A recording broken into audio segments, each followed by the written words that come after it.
Hey, what's good, everyone? Twisted here with Open Sorcery, and as is usual, I have here our lovely co-host Dev, and we're gonna go ahead and talk about sigils. Well, not just sigils, mostly about sigils, but also about symbols. At least to start us off, because that's what sigils are, symbols, plain and flat out. But I figure, we do a general review of what the hell symbols are, and then get into sigils, which are, you know ones that you can customly craft in your own manner of usage for whatever spiritual, metaphysical, occult, magical, whatever the hell sort of purpose that you deem it appropriate to use said thing for. But on the general topic of symbols, I'll go ahead and start off with some definitions here, and then after that, we'll get more so into the sigils. So, going ahead and referencing Wordnik, I believe the website is. This is just honestly from the first search result I got from searching DuckDuckGo. Go ahead and give a general broad view. So, three definitions. One, something that represents something else by association, resemblance, or convention, especially a material object used to represent something invisible. Two, an instance that typifies a broader pattern or situation. Three, a printed or written sign used to represent an operation, element, quality, quantity, or relation, as in mathematics or music. And I'm not gonna lie, I kind of went ahead and the reason for a little stumbling part on the third one is because I kind of switched the order of qualify and quality and quantity. So yes, I went ahead and messed up a little bit, but oh well. Now that's just a general. That's from the American Heritage American Heritage Dictionary of the English Language, fifth edition. Apparently, is what they're crediting those definitions with. So yes, I'll put a link down in the description or so for that particular web page. And for more on symbolism itself, I'll go ahead and provide what is a frequently referenced resource when it comes to different videos. The channels of Jonathan Peugeot, his brother Mathieu Peugeot, who has written a book on biblical symbolism in the book of Genesis and in relation other places in the Old Testament, and also the Symbolic World website, which talks about symbolism, albeit from a Eastern Orthodox, uh, pair of brothers and associates perspective. But all in all, when it comes to symbolism, I think that they are at the tops in getting that general rudimentary understanding. But before we get into sigils specifically, Debbie, what about symbols in overall? I mean, symbols overall. You've got companies that adopt a specific thing. Honestly, symbols and sigils are synonymous with one another, in my opinion. Um, with how they operate and function, it is something where you see it like the whatever grocery store you go to, like Kroger. You see Yes. that squiggly line K over the blue, hey, that's Kroger. It doesn't even matter if you see like the word Kroger or the Walmart rollback symbol. You know that, right? It's recognition. It's immediate. Immediately in your brain, it pulls up the information about what it means. So symbols are everywhere. It's just we don't recognize it as such. Oh, Technically, yes. technically, every letter in the English alphabet, in every alphabet ever, is a symbol. So Oh, yes. we'll go further Oh, into yes. that. Most definitely. Yes, yes. We will definitely go further into that as we go along. Not just that, but the logo part as well. But moving more so along, I guess, whatever sort of scheduled sort of thing. Sigils. So, generally speaking, what the hell are sigils? Well, in a general, very basic bitch explanation, and this is not necessarily the actual full totality or origin point. It did not start in modern times, but at least how most people are being introduced to them nowadays. It's more so of a very basic rudimentary tool of the chaos magic philosophy, or at least spoken about and introduced by Austin Osman Spare and various people who fall under that sort of free willing, sort of magical, metaphysical sort of, manner of thought and practice. And with that, that's kind of like going to serve as the basis of what we're going to present in terms of, several manners and methods of crafting sigils, as well as providing resources that you can go ahead and look at yourself. You go ahead and start crafting sigils, whether it be of a video sort or of a textual sort. But sigils, general thoughts. What do you got, Dev? I mean, what about them? In terms of sigils, I use them frequently, come up with my own. Something that I've done since the beginning of my journey. Um, but I think a lot of people do, because you look into magic and everything like that, and just esoteric and occult practices, and you're just inundated with so many sigils and symbols and things like that, where you're just like, I have no idea what that means. It's like learning a different language. um like in astrology, all the symbols in astrology, even if we're going through the religious religious aspects, the Star of David or the cross, or I actually don't know what the symbol for Islam is called. I'm not gonna lie to you, but it's it's the moon and You the mean the moon and the star? star. We can just Yeah, put it like that. it's just Yeah, the the moon moon and and the the star. I star. don't know if it actually has a name, but um, you look at all of those things and you're wondering what they mean. Well, with sigils specifically, like in magic, you know, that is something to focus on. It's a tool. Just like whenever you're practicing, right? Everyone's like, go into a meditative state. Okay, easier said than done sometimes, right? But if you have that focus point and that has all of your intention or whatnot in it, that becomes easier. It's almost like giving yourself tunnel vision on this specific thing. And if you're able to focus on it, it makes the process easier than without it. Oh yes, yes. And just to go ahead and kind of like keep with the notion you made originally when talking about symbols, sigils and symbols are all the same. And you mentioning the religious examples of, say, the moon and the star, as referred to it, for Islam, or the cross for Christianity, or so on and so forth. They obviously exist not just within those Abrahamic religions or any other Eastern religions or what the case may be, right? But they popularized it in a sense, and they adorned it for themselves. They had a lot of good public relations and propaganda, not necessarily using it in a negative sense, but they're just good at marketing, if you want to use those terms, and became more so synonymous with them. And generally speaking, in terms of sigils, right, and symbols, the purpose of them is to communicate more so with the subconscious. And it means that bypasses your conscious mind, right? Inherently, or if you want to say that you're coming up with something of your own, that it essentially will go ahead and operate as such. And if you want to go ahead and say what's the difference between a sigil and a symbol in any way, shape, or form, well, a symbol is just something that has a little bit more cachet and a little bit more of a longer standing reputation, as opposed to a sigil that you might say isn't necessarily as popular, doesn't have as much wide growth, and is more so of a personalized thing, just on the level of influence. I think that's kind of like where the line is drawn, Mm-hmm. more or less, at least in our own definitions of what these are nowadays.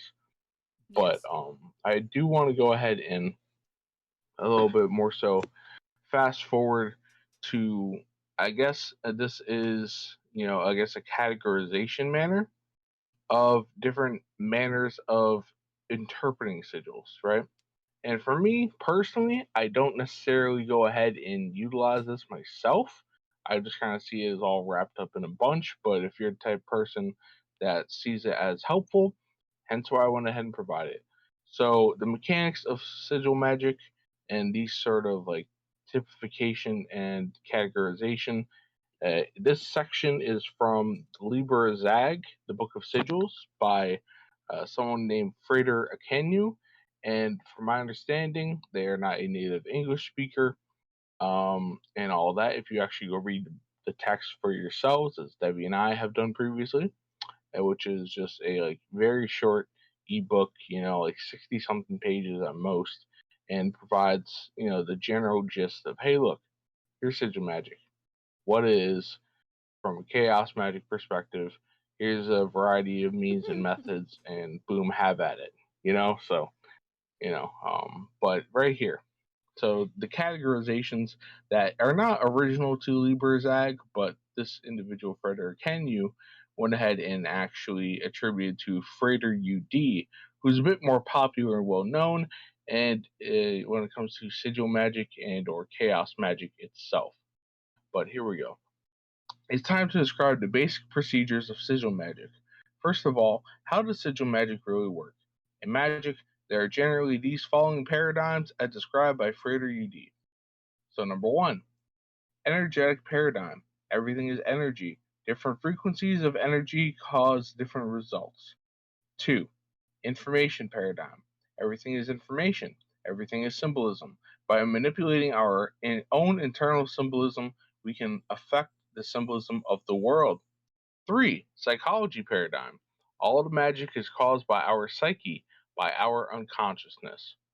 Four, spirit paradigm. Everything is governed by spirits. Each action, event, or item has its own spirit. We can communicate with them through the use of symbolism.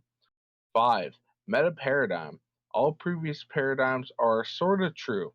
There is an internal mechanic of magic we cannot comprehend, but we can use it by either of the previous paradigms. So, yes, in terms of those manners of categorization, what are your thoughts? What's your feeling on that, Debbie, in terms of how accurate, inaccurate, and all of that? No, I feel it's incredibly accurate. And it just depends on what you're trying to do. Um, I mean, we talk about the as above, so below all the time, in terms of magic and just the world at large, and so that fits with the spirit paradigm. Um, but the as within, so without. So everything is controlled by our unconscious. So as if we're talking to our unconscious, it comes out into the open. Makes sense. Um, I'm more on the line of the meta paradigm because they all fit, but there is an additional thing in there. I almost want to call it like the breath of life, in a sense, Yeah. that allows things to actually manifest versus um, wilt away into either like the imagination or just a dream thought. Oh, yes. And me, I'm just more so like all of it fucking sticks together. All of it works. Absolutely. So, yeah. So me, I'm just like, yeah, it all works. At least for me, I'm not really like, oh, what is this particular thing I'm trying to hit? What is this particular thing I'm trying to affect? It's like, all right, let's just do damn thing and roll with it. Throw it out the board. Let's see what sticks. And that's kind of part of my decision making process as well as other creative processes and all that. Sometimes a little more guided intention, more so particulars, but yeah, more so like that. But so that's a very brief categorization of sigils and different ways to perceive them when making it or when looking upon them. And like, all right, what purposes do they serve? And with that, right, let's go ahead and talk about some several sigil making methods, right? So the first one, which is within LibreZag itself, as well as in a video that I will go ahead and put a description, a link in the description for. This sigil making method was, the first way I came across it when, going ahead and first being like, all right, I'm actually gonna go ahead and try to put my own sigil together for shits and giggles, right? This was provided. The video I saw was provided by Rachel Merriweather, who that was the former name of the channel, but apparently they go by Queers in the Woods now. So and you have that right there. But the method itself is pretty much taking a word or a phrase, and you go ahead and you take out the vowels from it, leaving only the consonants. So the vowels would be A, E, I, O, U. And, I believe Y is acceptable. In this case, they say sometimes Y, when you're learning this in elementary school or whatever, I guess Y is left out in this sort of case. They're not considered a vowel. So if they feel left out, sorry, Y. Just how it works. Well, granted, it's chaos magic, the free willing principle of things going throughout. So technically, you don't have to adhere to that if you want to. If you want to exclude Y and make them feel included in the vowels, go ahead. But all in all, right? So you take the consonants, right? And you have a piece of paper or you have some sort of digital thing or whatever your medium or, sort of manner of composing the sigil is, right? And then you go ahead and say the phrases, I want more candy or something like that, right? You would take out the vowels and then you go ahead and take the consonants, and in thinking of that particular like phrasing, right, you would take out any repeating sort of letters in that. So with that, the example is the letter N, that repeats. So you go ahead and you only use N once. So one of each consonant that you are having from this phrase, that intention. And then what you would do is once you cross it off and you have each of the individual consonant shapes, you go ahead and you compose the sigil. You go ahead and compose the particular picture, the pictorial symbol, and you do it in whatever way feels right, whatever manner in which you want to do it, whatever style, and all of that. You put down all the letters in some way, shape, or form that they're represented, some way that, just makes sense to you. Artistic expression is paramount, very much so in this sort of sigil making method, and also pretty much across the lines of any sigil making method presented in Libra Zag, or just across the chaos magical perspective of things. But yes, so you go ahead and do that.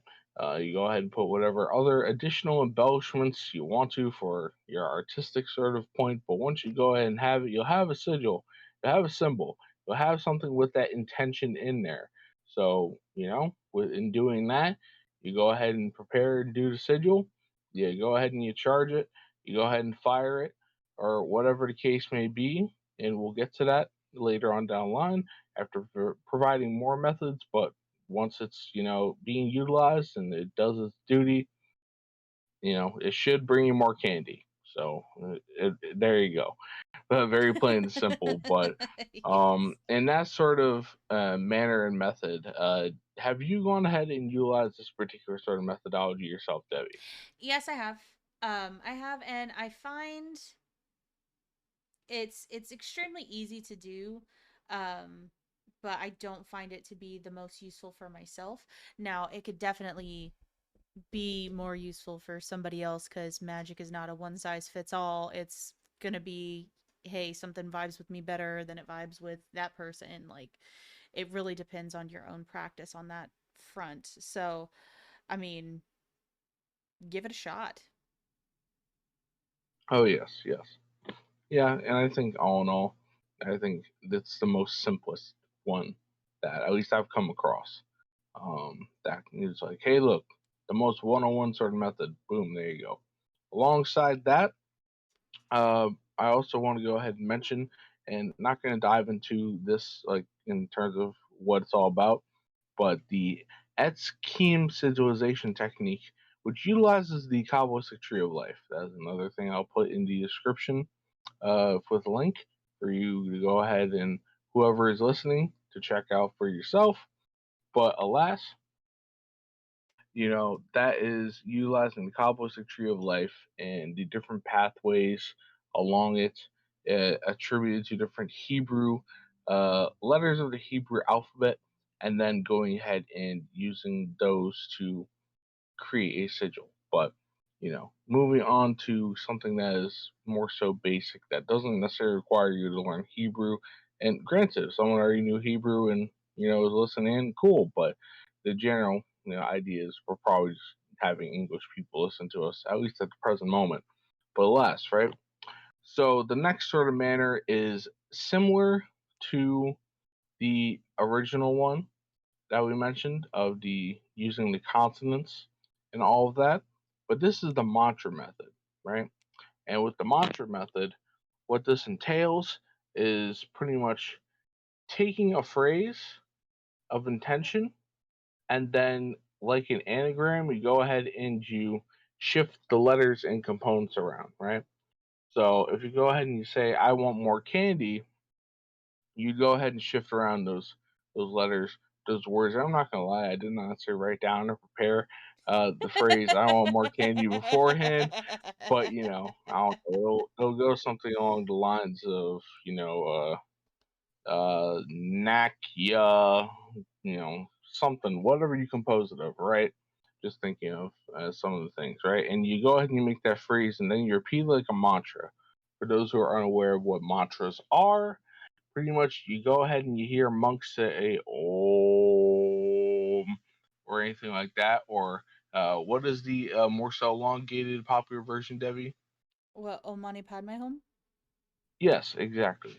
So you go ahead and you say a phrase like that repetitiously with a particular intention, whatever it may be, right? And that is just in the vein of that. So, in relation to Om Mani Padme Hum, Om Mani Padme Hum, Om Mani Padme Hum, and all that sort of thing, you will go ahead and whatever you come up for the intention of I want more candy, then you go ahead and you do that and you repeat it and you put energy into it by doing so, right? So And with that go ahead. one, make it kind of nonsense because it doesn't have to be like a true verbiage kind of word, like how we're speaking. Um, Doesn't have to be it could, English. it doesn't have to be English. It doesn't have to make sense. It could be literally you just saying danak, danak, danak, and that would be it. And it's just you going through the enunciation phase and doing it with whatever nonsense word that you have to Yes. symbolize what it is that Yes. you're wanting to accomplish. Oh yes. Yes. Whatever sort of thing. So, in terms of shifting the letters around, that just seems like the general simple thing to do. But if it's something that isn't necessarily comprised of that, go for it. Whatever feels right. It's all about the creative and artistic and personalized expression. That is paramount. The intent, and then sticking with something that feels right unto you.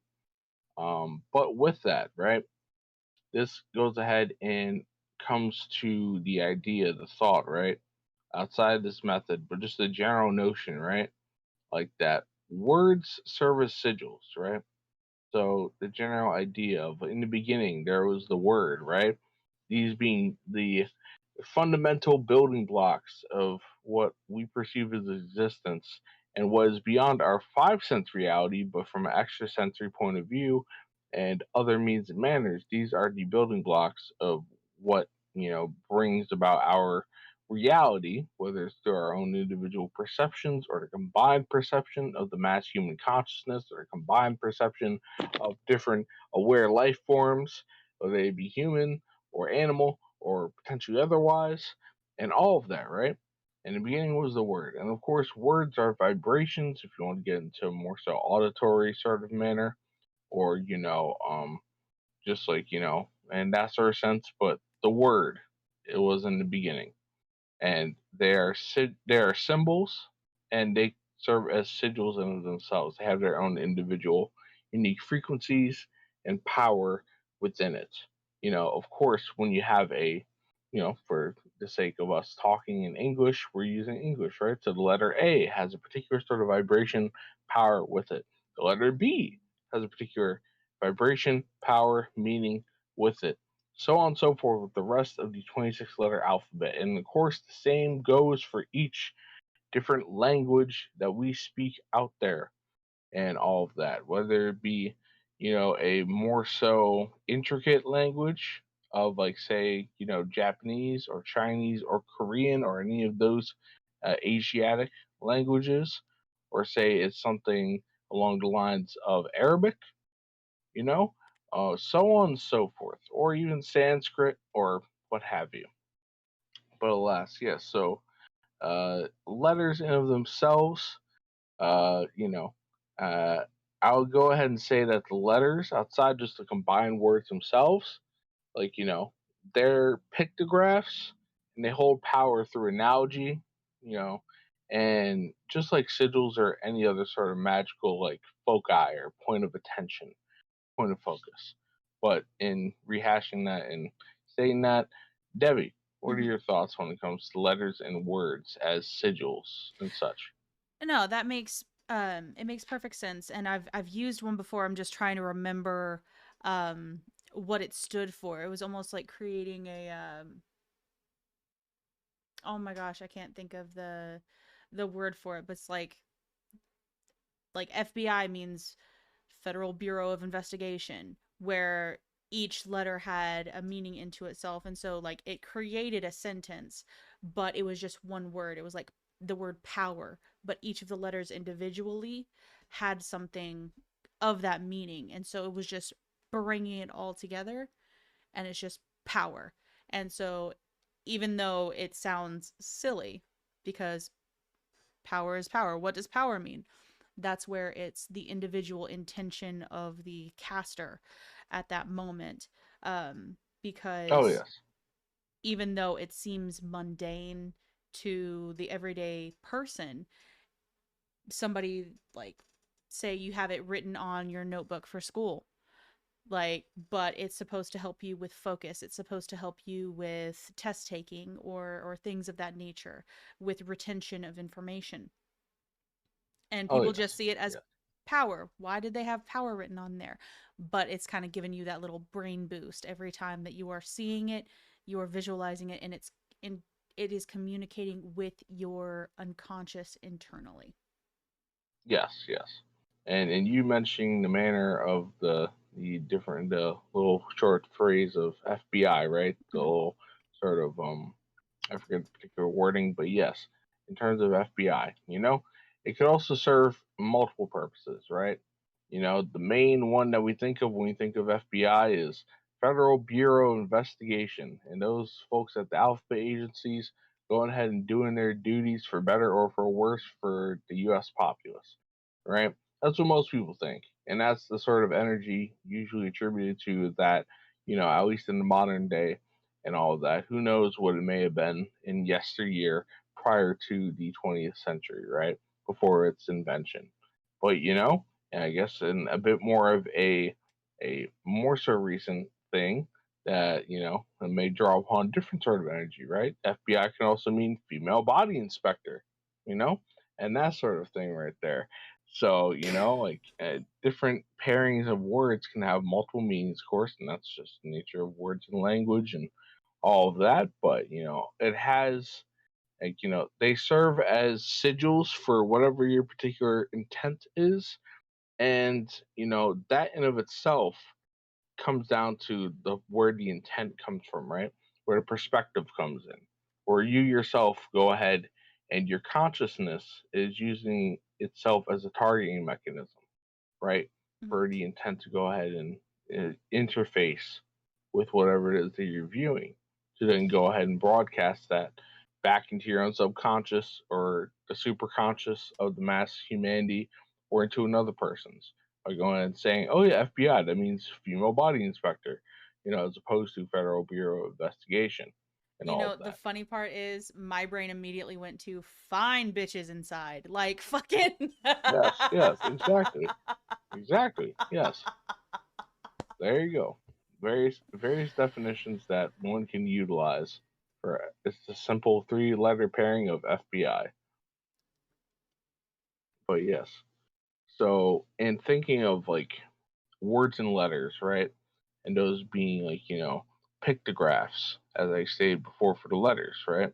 Well then there's also not just like the languages of say you know, whether we're using Phoenician characters with the English alphabet or, speaking, in terms of Greek with their own manner of language, or say Eastern European, like, Russians and Ukrainians and Serbians and so on utilize. Um, but also, say with, the ancient Egyptians, they had a very particular pictorial language, right? With hieroglyphics and such that were gone ahead and utilized to convey, you know, the different things they put into the pyramids, into other landmarks, into different locations to tell the histories and the stories for time immemorial, right? And that's just a manner of pictorial language. And I would even go as far to say that emoticons and emojis that we utilize nowadays, right? That's of course symbolism that in of itself is a pictorial language and thus has its own inherent meaning that is encapsulated that you go ahead and use a emoji or your friend sends one to you in text messages that goes ahead and has that sort of thing in it. So thoughts? Oh no, absolutely, you're correct. Except there aren't hieroglyphics in the pyramids. There are no hieroglyphics there. Um, it's the Okay, speak temples. on it. No, no, that one's a different video in and of itself. Um, Well, yeah, yeah, we can speak about it singularly, but for the moment, take a very brief detour. no, it's just so in the tombs and the temples and places of worship or places of rest. Yes, there are hieroglyphics.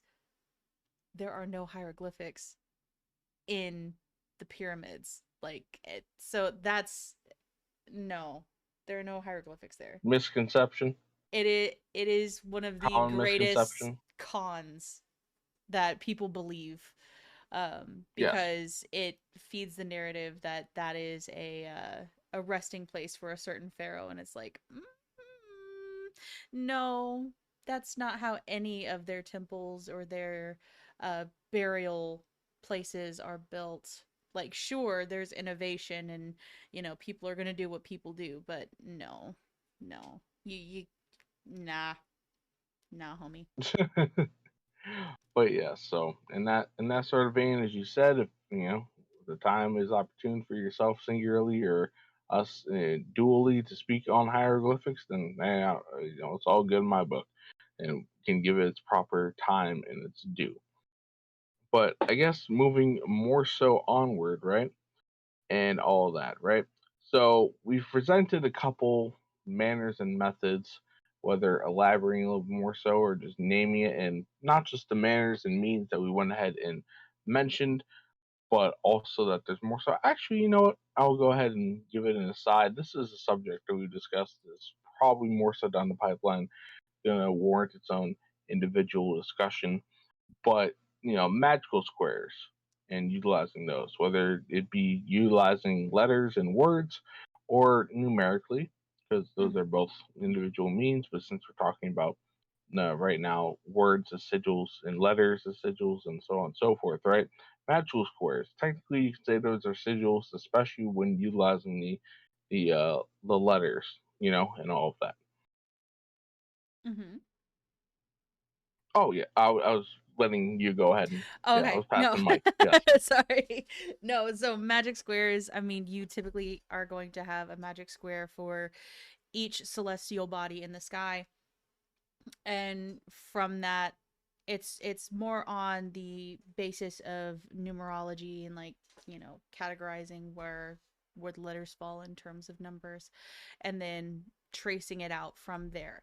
um I very much enjoy using magic squares to create sigils, but also one of the ones that I originally started using in terms of creation of sigils is runes, so the Elder Futhark, specifically. But of course, there's Yes. also Ogrim runes and the, Yes. what was it, the Bardas, and what was Yeah, the Bardos, also known as the Colburn runes, Colburn. That's what it from was. my very rudimentary understanding. I got to do some more Yeah, research on that by one. no means my manner of expertise.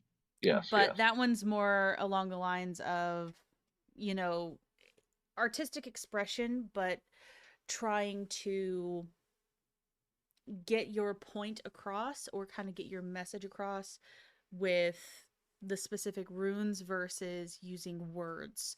Like, you're taking the meanings and trying to get it from there. But I was actually just watching some videos on rune sigils today, and this this woman made me laugh so hard because she's like, "What the hell is this person doing?" Because Yes. let's see, they were using Gebo, and Gebo is supposed to be like making sacrifice to the gods, but also calling on Tyr. And it's just like, Yes. so what are you supposed to be sacrificing to Tyr? And from Yes. there, uh, it was her argument was hilarious. I'm gonna see if I can refind that TikTok because she made me laugh.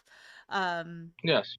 but also, how about we not use sigils to try and get back at an ex? How about we not do that? Like, because you may not know what you are doing, especially like using uh, kind of established things like any of the rune sets, because they have other meanings behind them, and when you just cram them together they don't necessarily mean what you think they mean. So you got to be very careful with that. Um, be careful what you wish So for. tying That that kind of thing. so tying that all a little bit into a bow, the video you watched, some chick was going ahead and maybe not the most accurately trying to put runes together because they were salty about a ex boyfriend or ex girlfriend or something like that. Mhm. Yes, That's this woman okay. that I watched, she had seen a girl literally drawing like runes on her skin, and the way that she was using them, it was like she was going to be making sacrifice to Tyr, and it's just like, hold up, Yes. what exactly are you sacrificing? And then also talking about left right, projection receptive in terms of um hands and everything like that, and we've spoken Yes. about that very very much. Yes. um but it was a good one. I definitely need to refine that, and I'll post it. Okay, so I guess in you mentioning that bit about their personal intentions, I think it's safe to say, on my part as well as Debbie's here, don't make sigils or symbols with intentions for stupid and menial shit. I Yes, think we can both agree for that. Yes. please don't make sigils that like, I want candy. It's just an example. If you want Yes. candy, Yes. Yes. go to the fucking 7-Eleven. God damn it. Yes. um Exactly. Yes. You know. Yeah, there's a lot more important things, and that's not just to say of a high magical sort, which I guess we both understand the we both do the high magical. We both recognize and prioritize it. But yeah, I know between both Debbie and I, in various sorts of cases, she's more so accepting of the low magical sort of stuff, where I'm a little bit more so conservative in that regard and all of that. Um, but yes, stupid shit. Stay away from using your sigils and your symbols for those. And why waste yes, your magical battery? Why waste any of that on stupid yes, shit? Like, let's yes, let's not let's not do that. yes, but yes. So I guess moving onward, what also, I guess this section is the hey, look, here's a brief sort of speaking on it, and we'll get to it later at another time section. Of might as well mention amulets and talismans in terms of a actual physical medium for you could put sigils and symbols on them for whatever intent and or purpose that you have. And Debbie, would you like to go ahead and talk about the variant difference between a amulet and a talisman? Oh shit. So, I mean, spring that on me, why don't you? Um Yes, I am springing it on you. Yes, here you go, off top of the dome. Go for yeah, dick. Um it.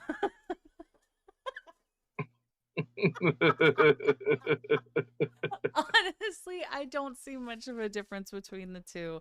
To be fair, like, I know there's like some definition difference, but for me, an amulet and a talisman are pretty much the same fucking thing. They are a symbol a physical symbol, not just like a 2D written on a page symbol, for whatever kind of working that you're wanting to do. I know one of them is supposed to be like protection, and one of them is supposed to be kind of invocation. I can never remember which one it is. But for me, they are the same goddamn thing. Um, it just that drives me nuts. It would be like me putting on a locket, and if I'm like drawing a sigil inside of the locket, but the locket itself is the amulet or talisman, either preventing harm from coming to me, or, let's say drawing abundance to me or something of that nature. Um, it's something that you are constantly around, you are constantly carrying with you, and because of that proximity to you and the, I don't necessarily want to say like the visibility, because visibility is incorrect, but it's more so, I guess, use, and the fact that you're wearing it, and it is, the energy of it is almost like melding with you constantly, and kind of, if I use the engine analogy in terms of like a car, um, it's not the alternator, but one charges the battery, the thing that charges the battery, um, and it keeps it charged at all times, pretty much. Yes. Yes. And to go ahead, and you got the notion like generally there, like you got the general notion there, but I'll go ahead and actually specify, right? So a talisman is something that is more so of an active object. You went ahead and you mentioned, in your example of the one chick talking about runes, and they mentioned the left and the right hand, right? So we can go ahead and draw upon that to make this parallel, right? Mm. So the right hand, that's more so masculine, that's more so active, that's more so pushing out, and pushing out, going ahead and putting something out there, right? Impacting, right? More so aggressive, right? Mm-hmm. Whereas the left hand, more so often not, because it may not be the same for everybody, and everybody's built differently, but more so than not on average, that will be more so feminine, receptive, passive, going ahead and having a defensive function, protective function, and all these sorts of things, right? So, talisman, more so active, you know, has a specific task of, like, for a particular situation, you know, and all of that. Whereas, say, the amulet, that's more so passive, that's more so defensive, that's more so receptive, and all of that, depending on what the particular intention and or purpose is in that sort of polarity dynamic. That's what each of them are for, right? And that's something that will give its own time as well, and all that. But that is, in crafting those sorts of physical objects for whichever, a category it is appropriate for, with whatever your intention is and what have you, you know, that is a means in which you can utilize your sigils for. And I want to go ahead and use the example of the pentacle, the symbolism of it, whether it be in the tarot or just the earthly sort of, connotation to it, or even if you want to ascribe to it as like the four Western elements, as well as spirit, as aether, and all that combined, right? Like, making a pentacle itself, which I know of many people to have done. Me personally have not done that. I'm not the most tactile person, truth be told, or crafty person, but you can make a pentacle for various means and purposes. But yes, that is just a visual example if you've seen one before, or if you wish to go look it up, a picture of a pentacle, what have you, or if you have a tarot deck next to you and you know the suit of pentacles and you can see it right there. But Debbie, thoughts? Thoughts on the pentacle? Like, Well, thoughts. That yes, that particular example, and just after my more so defining of amulets and talismans, and yes. just using sigils and symbols on physical objects for either or category of intention. Yeah. No, still mentally for me, it's just like, okay, they're pretty much the same fucking thing. But Yes, that's gonna be my mental state towards it. Um, yes, because to me, I don't see a difference. It's more just categorizing it down even though it doesn't need to be, if that makes sense. Yes. Yes. But that's just how I view a lot of things. Like I view magic in general. There's lots of categories, and I'm just like, stop it. That's Oh pretty much the yes. same fucking thing. Stop it. But yes. Obviously, for us, we're kind of just more so like it's all the same shit and all that sort of thing. But some people require a bit more definition, especially when they are first, coming into it and they're kind of like learning. All right, what the heck am I doing? Like, I mean, what's fair, going on here? Yeah, fair. so different place, where we are at or where everyone else is at, and that's not to put ourselves on high horses and say, oh, we're some gurus. Listen to us. Oh yes, we are masters. We know what Ew, we are saying. no, gross. Yes, of Bite course your not. tongue. But yes, but obviously there's a level of experience that has been had over however long period of time, and for those who are coming in that are fresh, or if you've been around and you need a refresher in that sort of sense, in terms of all right, what is what? There you go, boom. But not to harp on that any longer. You know, now I think it's a little more so appropriate to go ahead and talk about the various means of charging sigils as well as releasing them, right? So start off with charging them, right? So you take a sigil, right? The one that you created through any of the methods we mentioned previously or are included in the Libra Zag book or in any other methodology or whatever means or manners you see fit. You made it. How the fuck you go ahead and charge it, right? One manner that I've, been aware of and I've utilized a couple times and all of that is charging and firing sigils by playing video games, right? So while you're going ahead and doing that, say you pull up whatever your favorite video game is, say you're a Halo guy like me, or you like playing more so RTS games of like say, StarCraft, or you like playing MMO, or whatever the case may be. While you're doing that sort of action, right, your focused attention is on the game, right, where you're going ahead and your eyes and your hands are occupied, but mentally speaking, you can go ahead and think, all right, the actions I'm doing, the energy I'm putting towards this, it goes into the sigil itself and charges it, right? Mhm. Or you're going ahead and you're focusing on this sort of thing.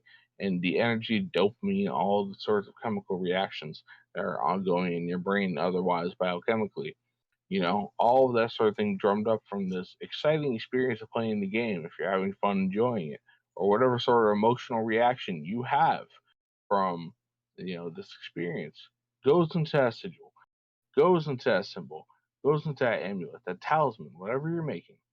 And lo and behold, you charge up with that energy until you feel, all right, it's got enough in it. For whatever your intent and purpose is. Hopefully it's not for stupid shit in terms of intent. But yes, whatever it happens to be, you charge it up, right? And that's not the only way, but that's just one particular way that, I find interesting at least. And granted, there's many other ways. So, Debbie, what are some other ways you can charge sigils? Well, charging sigils, of course, either drawing them into a candle or having a candle on top of it while the candle is burning and using the energy of the candle to charge it. Um, it can be you focusing on it while you're doing anything artistic. So, say you're singing a song, but you are staring at the sigil. Like, I would more so say, like, if you are singing a song, make it something that fits the emotional bill in terms of what you're doing, but that is vibration, that is energy, that is charging it. Um, it can be as simple as carrying it around and keeping it around you, and it kind of like absorbs energy from you over time. Just like I was talking about, like with the talismans, uh, Yes, Talismans. Yes, talismans and Alice in Wonderland. amulets. Yes, Talismans in Wonderland. Yes, Oh, I'm tired. Damn. the T is definitely silent. Oh, Yes, the T 100%. is definitely silent in this case. Yes, 100%. yes. No, so that or if you're I know stickers are a thing, like printing it out on a sticker and then putting it on a notebook and you're like pouring either if it's like a journal kind of thing where you're journaling your feelings and your dreams and whatnot, that can help fuel it or schoolwork. There is literally so many freaking ways to charge sigils. It's not even funny. Yes. And of course, just for the sake of mentioning it, you can charge residuals while you're going ahead and having some sexual fun by yourself or with a partner and all of that. A lot of energy is, in fact, released and channeled and utilized when you're going Yes. ahead and participating in those activities. So you can make it more so functional and all of that than just, oh, I'm going to feel pleasure. I'm going to feel good by myself or with somebody else.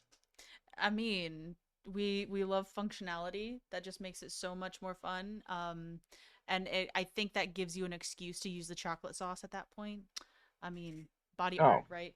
I guess so. But as you've gone ahead and described, just in your brief sort of like the experience that many women face in the bedroom. Just to go ahead and go on a little bit of a detour, right? You state that a lot of times when guys aren't doing necessarily their job, and this can apply to guys who are, with women who are not doing their job fully to get them where they need to go, or, obviously males with males or women with women. You go ahead and you play mental games. You go ahead and you create your shopping list mentally, or wherever the hell case Oh, may be, and you can speak more so experientially, I guess, in terms of yourself and or other women that you have gone ahead and wow. Way to call heard me things out. from. Damn. Way What to I'm call just me saying, out. right? Fuck. Like I'm trying to make a parallel here. Trying to make a parallel of like So, an optimal time I mean, to go ahead totally. and like. No, it's because, it wouldn't be hitting. And so I'd be playing solitaire in my head. And I'm just like, all right, I'm not actually mentally here in that moment. So if you're using sigil magic during sex, during like a partner event, it is intensive and requires you to actually capture their mind. Like y'all both need to be right there in that moment, 100%, like no holds barred. And you can't sit there and be like, well, you weren't in it and blah blah blah. Like if one of y'all's mental state starts drifting, you need to let the other person know because you're supposed to work in tandem. um Especially like depending on what outcome you're looking for in terms of sigil magic. But Yes. capture your partner's attention and bring all of that onto the moment. But yes, no solitaire in the head. Sorry, ladies. I spilled the beans on that one. I'm sorry. Well, no, that was me spilling the beans, and then I brought you to go ahead and elaborate a little more so of all of that. But it was all for the intended purpose. It had good intention behind it. Of Fuck your you intention. can multitask. You can multitask during the act. Yeah, Multitask. that's the thing though. If you are literally having wanting to charge a sigil with an orgasm because it is the orgasm itself that is charging the sigil and your brain isn't in it, like just your body, that's not going to do the job. That's almost like when a cell phone, the battery starts going bad and you can probably only get up to like a 35% charge. Like it does the Yes. job, but it's not going to last very long. Yes. If your brain isn't fully there, that's exactly what that's going to do. So, power of now, y'all. Power of now. Being present. Yes. Be present in your activities, what have you. But alas, um, I've yeah. So that's one rather powerful way to go ahead and charge your sigils and what have you. If you're going ahead and you're using the mantra method of having a vocal phrase and all sort of thing, maybe you go ahead and you say whatever you constructed for I want more candy of the intention. Maybe you want to go ahead and utilize the activity because you got a sweet tooth and you really need candy more so in your life and all that. And but moving on, there's a variety of manners and means in which you can charge sigils, right? So you charge it. You done did the dang thing, and with the sexual action that we just referenced, this kind of goes ahead and more so operates as a manner of releasing just by nature of sexual action by yourself or with a partner or partners or however many folks are involved, but the action of releasing a sigil afterwards. Now, from my understanding, you don't always have to necessarily release the sigil, but it is highly recommended, and I think it's more so on a per individual case by case basis, right? Mm-hmm. But you charge it up and then you release it out there. It's usually the recommended way to go ahead and do so. But Debbie, please, by all means, go ahead and speak on it. So, releasing a sigil, that can be you charging it up, and all of the energy is focused just in that symbol, right? In that sigil that you created. Cool. How is it going to get out? And so you burn it, you tear it, you break the sigil in some way to release that energy, to release that intention. It doesn't necessarily have to be like dramatic, like setting it on fire or anything like that. It can literally be tearing it in half. And by tearing it in half, you are breaking the boundary. So in a lot of sigils, you will create them inside of a circle itself. And so that circle is holding all of that energy, all of that intention into place. But once you break that circle and it is ripped, that's when it can actually function properly. Um because you can't have the usage of the battery if the battery is not in whatever you're trying to use it for, right? So how what good is it going to do if I just have the battery in my hand, but the thing that I want to power is, on the desk? Like I have to actually put the battery in the object. Oh yes, yes. So, of course, you go ahead and you release, you fire the sigil, you let it go do its task, all that sort of thing, right? And with that, I'm trying to think what I was gonna say. No, no, okay, I've already said the rudimentary point I want to say. You already went ahead and covered it. Screw it. You charge it, you release it, boom. No need to make it more so overcomplicated. But there is one more thing I did want to go ahead and touch upon in terms of like expressions of symbols, right? Not just like say a physical object of like, say you create a talisman or an amulet and you have that right there as like, some sort of like item which you've drawn upon your sigil, right? But it can even be your own flesh and skin, right? And Mm-hmm. then that sort of means, right? Tattoos as sigils or temporary tattoos or henna, some people like to use, or whatever sort of means and manners of utilizing your skin, right? And all of that. The particular example that comes to mind, which has been spoken about in videos that has been made by this individual, as well as in books of theirs, is Damien Eccles, right? And by no means is the first time that he's been mentioned, in our discussions. But he is known for tattooing sigils and talismans and different things across his body, right? And especially one for New York City that's on his neck, right? And he actually speaks about this in a video that I will likely go ahead and also include in the description. But with that, right, he has a section, it's either in High Magic or Angels and Archangels, where he goes and speaks on that a bit more so.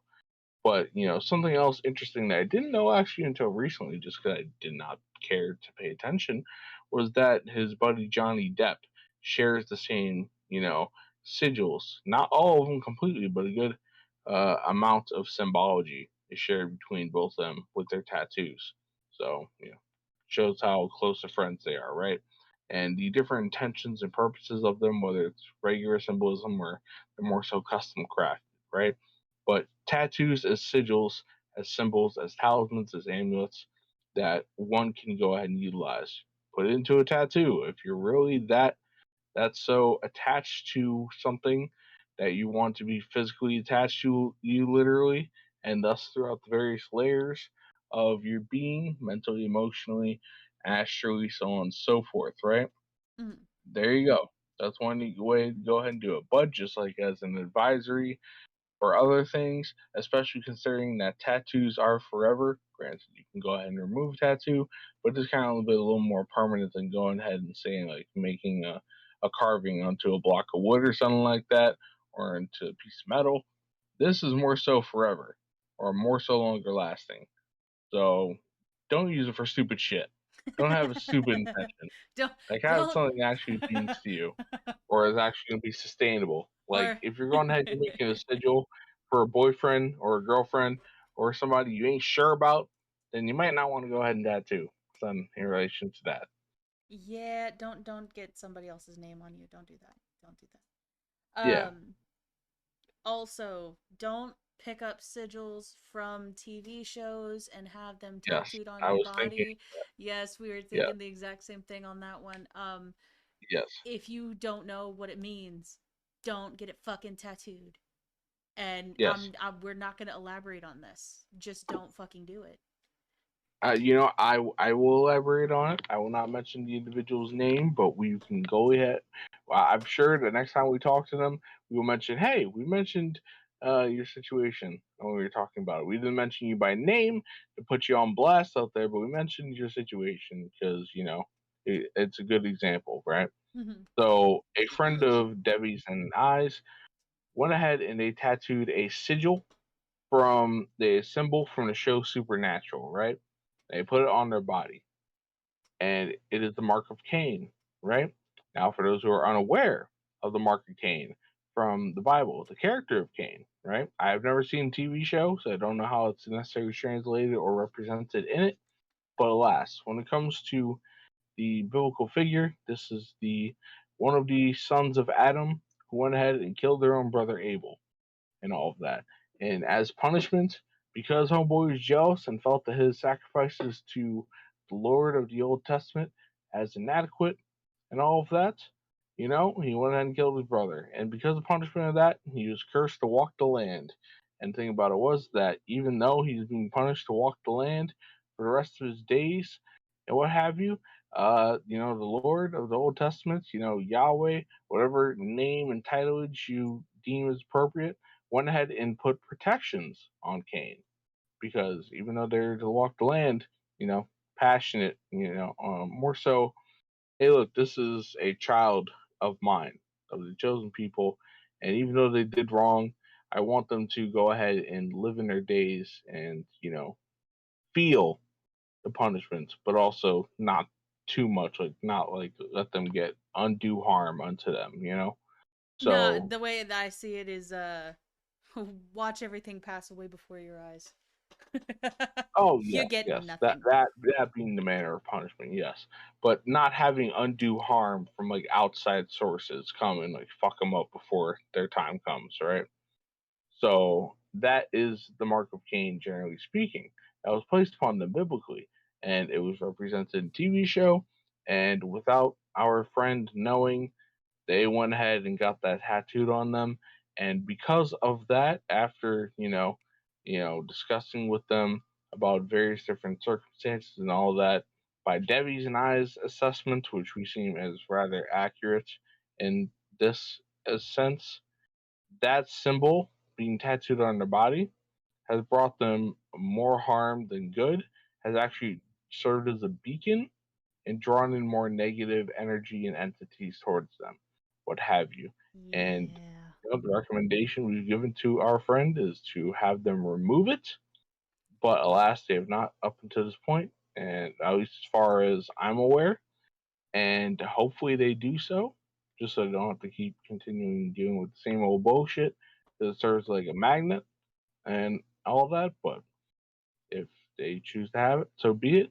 So, but that's just an example of the advisory of whether it's a tattoo or you're making a sigil for something else. Learn what the heck you're putting on your body or on other mediums and all of that. And if you're crafting something, don't have it for stupid shit. Don't make the intention for stupid shit. That, you know Just what? don't. We need a t-shirt with that It'll on make there. quality life Don't do better. magic for stupid shit. Don't do magic for stupid shit. Don't make sigils for stupid shit. Don't get tattoos for stupid shit. There you go. Words of wisdom. Don't do stupid shit. Yes. Very eloquently said. Yes. Yes. Very prim and proper of us. The opener Yes. sorcery. But Don't do stupid shit. yes, but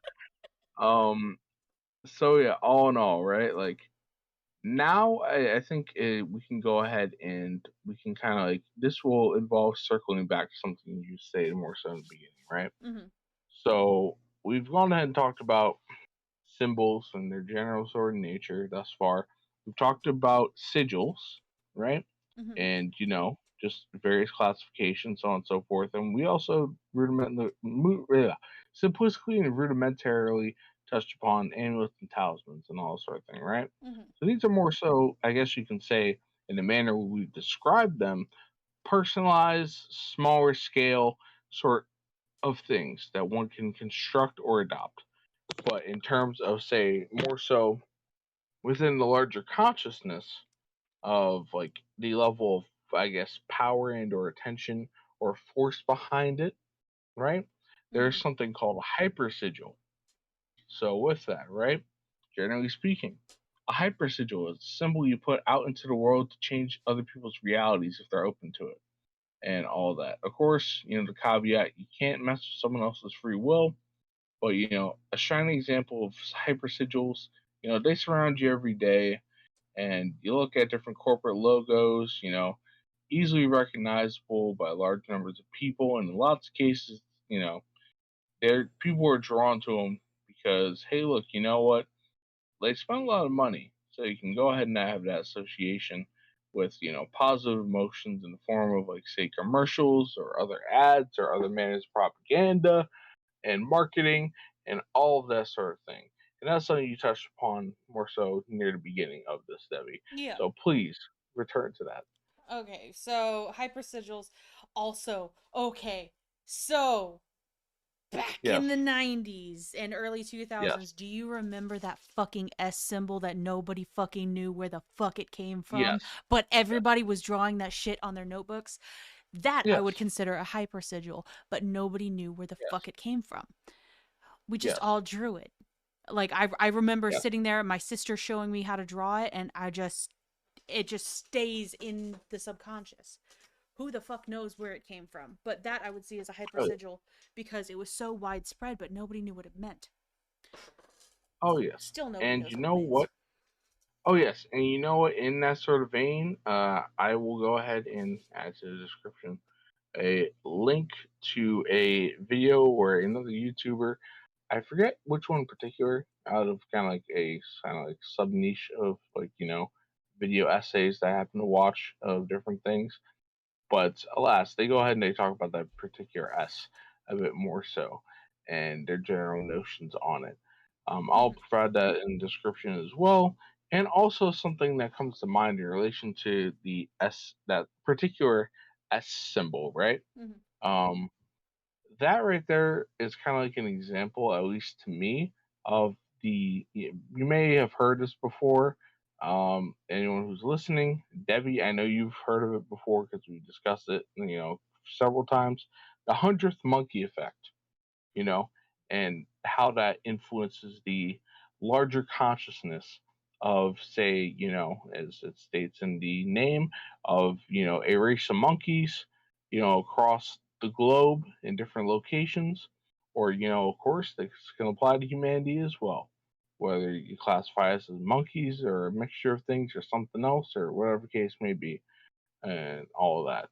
But yes, that is an example of the 100th monkey effect. And to go ahead and mention that very briefly for those who are unaware of that experiment, pretty much there was a sort of method of, I'm not completely remembering it wholly, but it is a method of trying to either fish or go ahead and open up a fruit or some sort of object, right?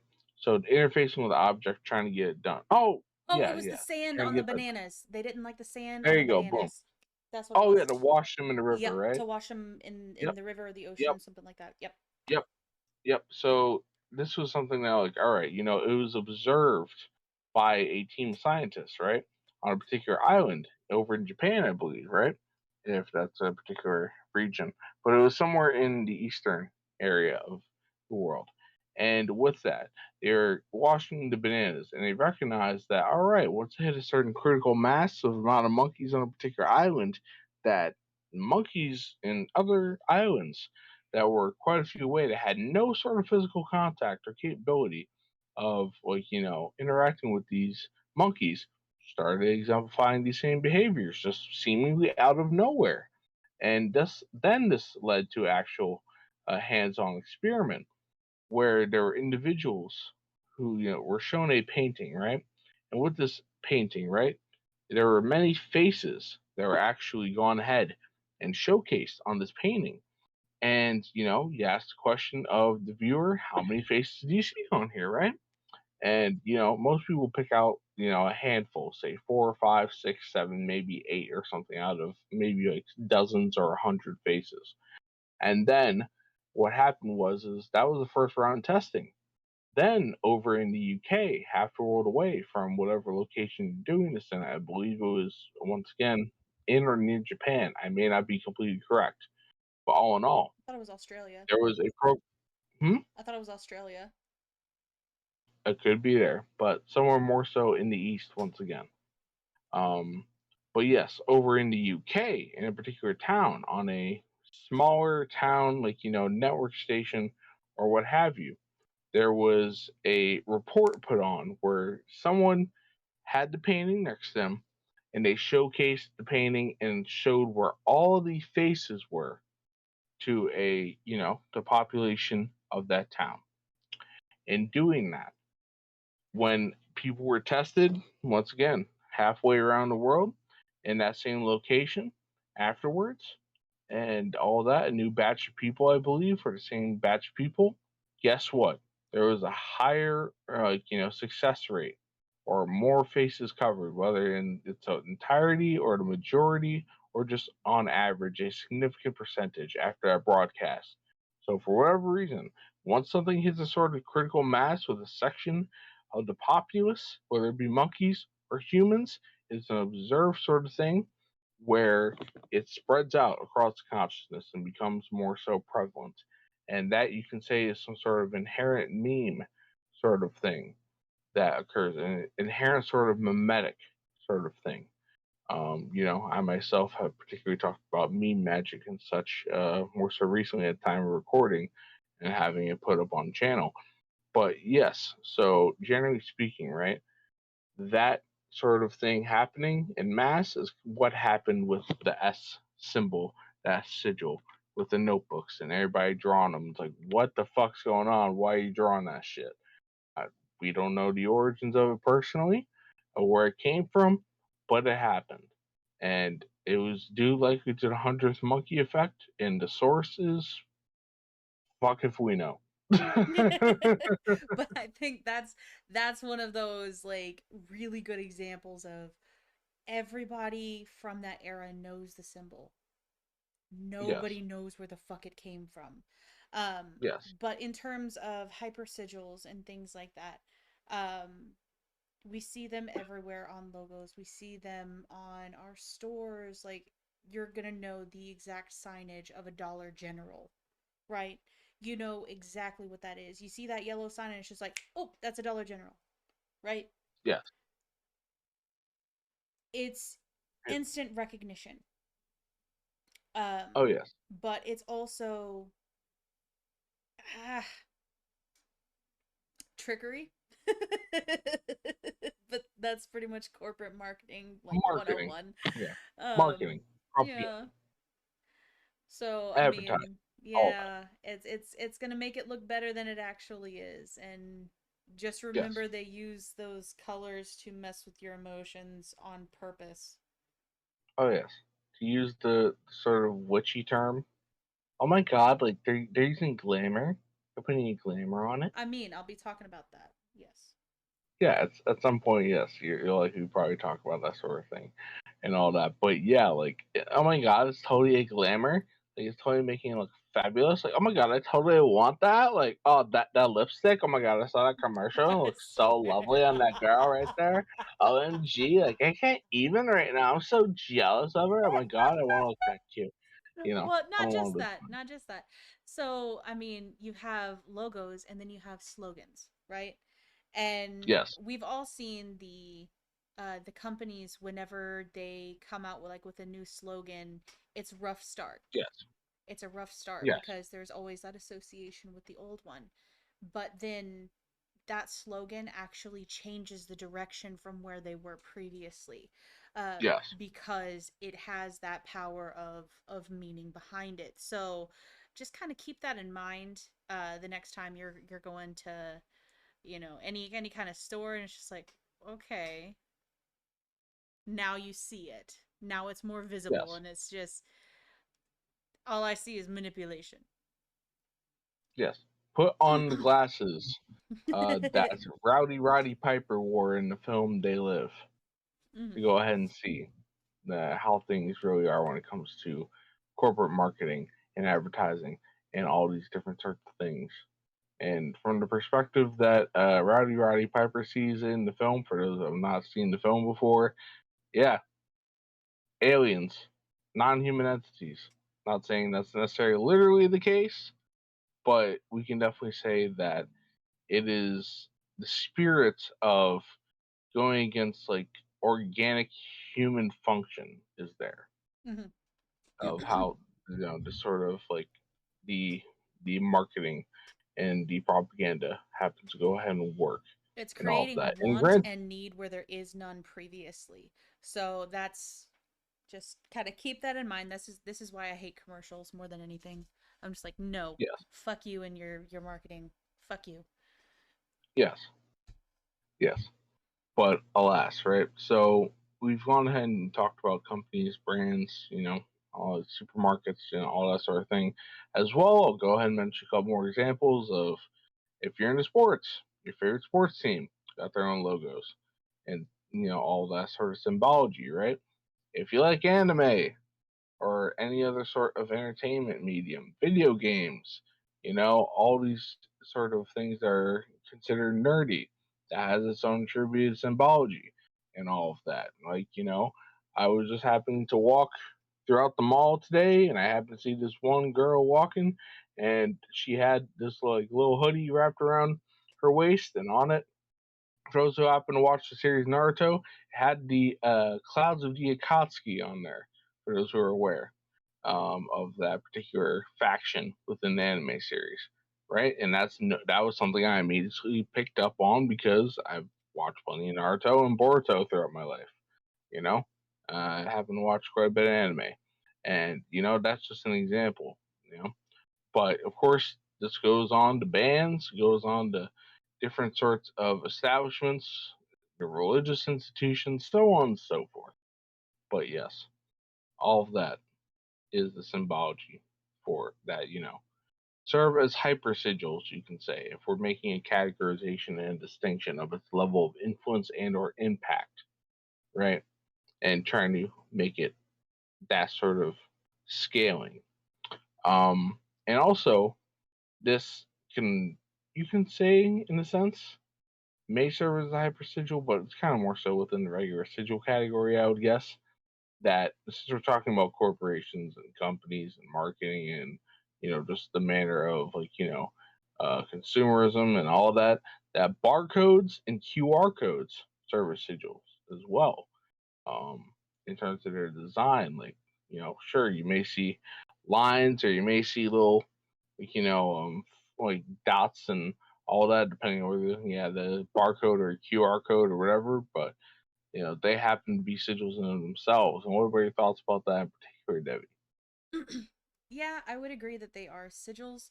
Um, I mean, in the most literal way, because they are, bringing up the numbers through a pictorial example. But um, to access whatever kind of information that you need to access via QR code or scan something to check out For at the your app. lines, right? Yep. Yeah. Yep. Yep. For your So, app for or whatever product, whatever sort of link to, oh hey look, get this free reward or something, or whatever the case may be, or hey look, download download this app through scanning a QR code and this, that, and the third. Yes. yeah. So I mean, in the most literal way, it is a sigil. Um, but it's one of those that because each of them has a small alteration, they don't really hold that much power in a sense. Um, if that makes sense. So you'd really have to charge the heck out of one of those for it to actually hold something. Oh yes, yes. But of course, obviously,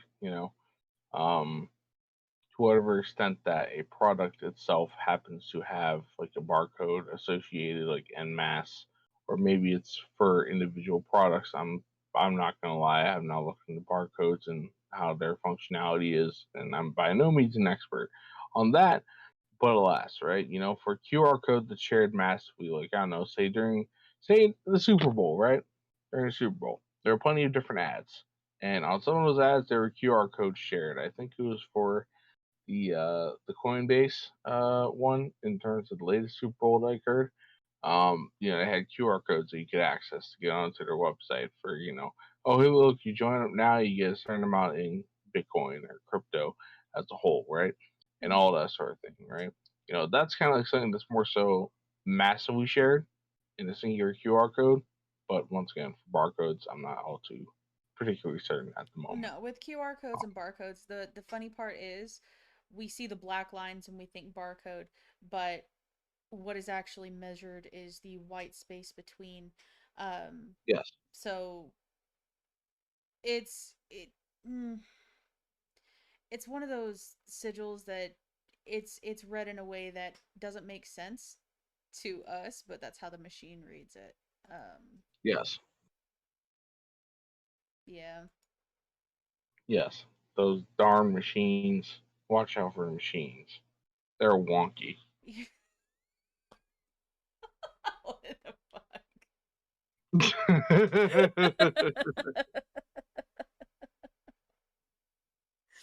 But Oh my yeah, god, I'm so so gone at this point. Fuck.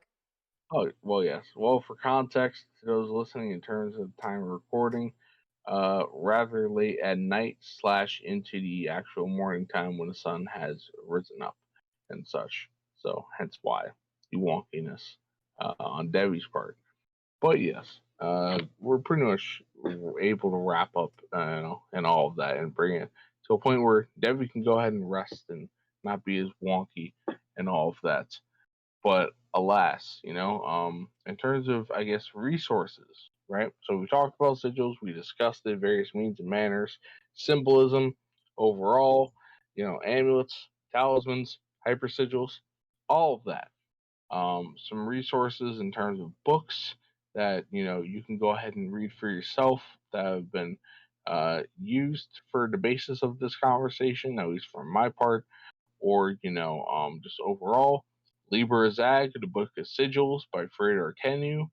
Along with that, since Frater Kenu went ahead and sourced a lot of their material from Frater UD, it's more so appropriate that also I mentioned Practical Sigil Magic by Frater UD, as well as Austin Osman Spare and his Theory of Sigils by Frater UD. And of course, Austin Osman Spare, the chaos magic philosophy and that approach and perspective to things, with sigils being their particular trademark and such. Go ahead and check out the various books of Austin Osman Spare. And also something that you had mentioned recently, Devi, of kind of like what you use as a reference for sigils and making them in different means and methods or just, for different magical purposes. It is a book by Sheik Cicero and Sandra Tabitha Cicero, and I just want to ask you, is it the self-initiation into the Golden Dawn tradition, or is it a different book about the Golden Dawn? Hold on. It's right here. No, it Yes. is Golden Dawn Magic, a complete guide to the high magical arts. I Ah, use that yes. as a There we go. reference for the magic squares, uh, Yes. because they've got all Yes. So once more for the folks at home. Say it once more louder for the people in the back. What is the name of that? It is Golden Dawn Magic, a complete guide to the high magical arts by Sheik Yes. Cicero and Sandra Tapatha Cicero. There we go. So yes, lo and behold, we have those books there in terms of things that you can go ahead and read in terms of different sigils. And of course, in terms of textual things, a lot of articles, a lot of different websites across the net. In terms of one that can be utilized to make sigils for you, there is the website called sigilscribe.me, and that's another link I'll provide in the description and all that. But if you're typing out yourself, sigilscribe.me. And then also something else I will go ahead and include that, sometimes I happen to use personally, just when it seems appropriate or have played around with. But, if in terms of sigils within, this would be more so along the lines of like the witchy community has gained a little more so favor. And the Wolf of Antimony has created a variety of sigils for various different means and purposes and all of that. But which I said, sometimes I use a couple of them and all that when there's not necessarily a sigil for a particular being or entity that I wish to go ahead and interface with. It will suffice. But alas, I will provide that Google Drive link where it is a vast array of different sigils and all of that this person has created.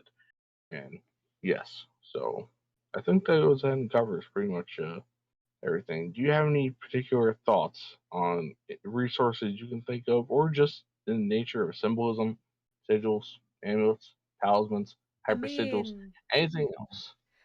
just, don't use sigils for stupid shit.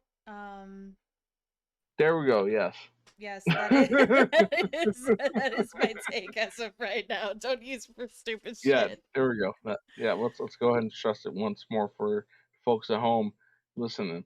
Don't use your symbols, your sigils, your amulets, your talismans, or your hypersigils for stupid shit.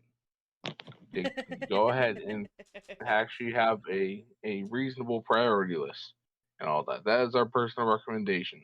And of course, we can go ahead ad nauseum and say, all right, there's something that we personally consider stupid shit, but I think it's more so common sense that hey, look, Yeah.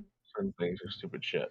If I'm gonna We'll leave that. literally come in here and be like, I'm gonna make a sigil to win the lottery, like really, Yeah, fucking yeah, really. yeah. That's probably Okay, not Jan. the best use. Okay, Yeah, Jan. that's probably not the best use. But No, there don't you go. even. Just one example. But I'm sure that those listening can figure out what that means for them or just in general. But alas, yeah, there you go. Sigils and symbols. Woohoo! So yes. Now you can go ahead and rest, Debbie. Yes. Oh, Woo. thank you so much. Yeah. But yep. Uh, Go ahead and round it out. All right. Well, you started it, but okay, I'll end it. Well, yeah. I will have the final, Oh, saying. okay. But Thank you yes. so much. Do you think? All right. So this has been Devi and Twisted on Yep. sigils and symbols and all of the things there within. Yeah. Y'all have a wonderful night, and we'll see you next time. Stay frosty, nieces. Peace.